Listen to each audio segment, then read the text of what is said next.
бүсэд 15 жил амьдарсан нэг биологч Прагад туссан хурал дээр хэлэхэд одоо радиац хүнээс сэнэрэмгүй байжээ гэж хэлэхэд хүмүүс танхим тэр чигээр нам хүн болжээ. Чернобыль Европын хамгийн агуу дархан цаацд газар болж хувирсан. Учир нь за 39 гэж шүү. 39 жилийн өмнө сүрэл болсон тэр газар өнөөдөр том хөхтэй амьтдыг тоо 7 дэх байсан. Хаягдсан сургуулиудад чон амьдрнаа. 100 жилийн турш үзэгдээгүй баавга эргэн иржээ. Шилүүснүүд хүний аясан байшингийн дээврээр алхна. Хөнгүү болсон тэр өхмөл бүс байгаль дэлхийн үед анх удаа амьсгалах боломж болсон гэж бичсэн баг. Тэгэд бодохоор радиац хүний хорлоос илүү нэлтэйч юм шиг. За мутац ер нь тэнхий амьтд ч одоо тэр цулбуур цагаас магсан бүр амар аврагд болсон байж байгаа шүү дээ. За мутац бол суурл биш хөвслийн хурдтгал гэж үзэж байгаа. Хамгийн гайхалтай нэг зүйл нь мутац амьтдыг ерөөсөө сулруулсангүй харин хүчрхэг болгосон. Чернобылийн чон сүрэг хавдар тусах эрсдэлтэй 6 дахин төсвөртэй болсон.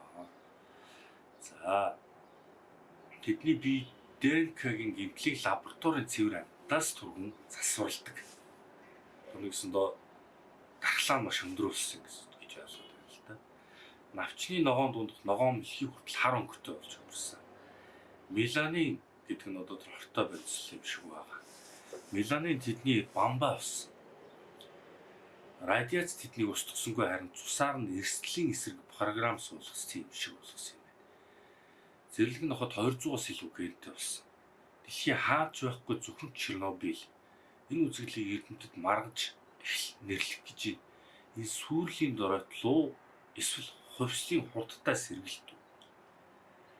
За өглөө сайхаа байсан шүү. Тэнхийн шуудын цуснд антиоксидантын хэмжээ 10 дэх илүү гарсан гэнэ.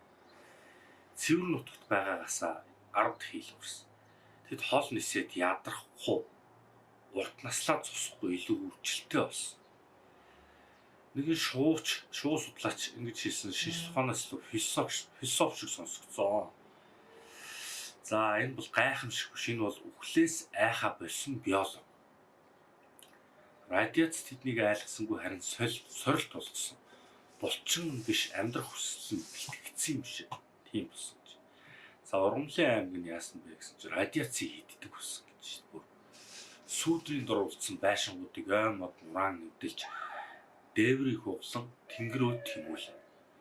Реакторын ойролцоо ургасан мөөгнүүд машины дугуйн хэмжээтэй гинэ. Тэд зүгээр ургаагүй, тэд зүгээр радиацийг иддэг болсон. Эрдэнэт дүүнийг шинжлэх ухаанд шин нэр өгч тэмдэглэв. Радиотрофи. Үхлийг хоол болгон хуурах чадвар.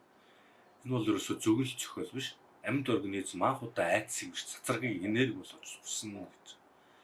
Дүгнэлт нь юу вэ гэсэн чинь байгаль биднийг уучилдаггүй, зүгээр л мартаад явдаг.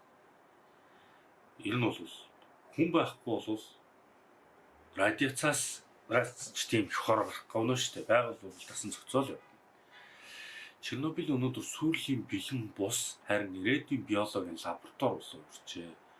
Хүн байхгүй болохоор байгаль сэргиснийг биш, хүн байхгүй болохоор байгаль амьдрахыг сонгож байна гэсэн ийм нийтлэлийг орос хэлнээс орчуулсан байна. Одоо энэ зураг морг бол үнэхээр тасархай. Чернобыль гэж нэг ийм газар байна.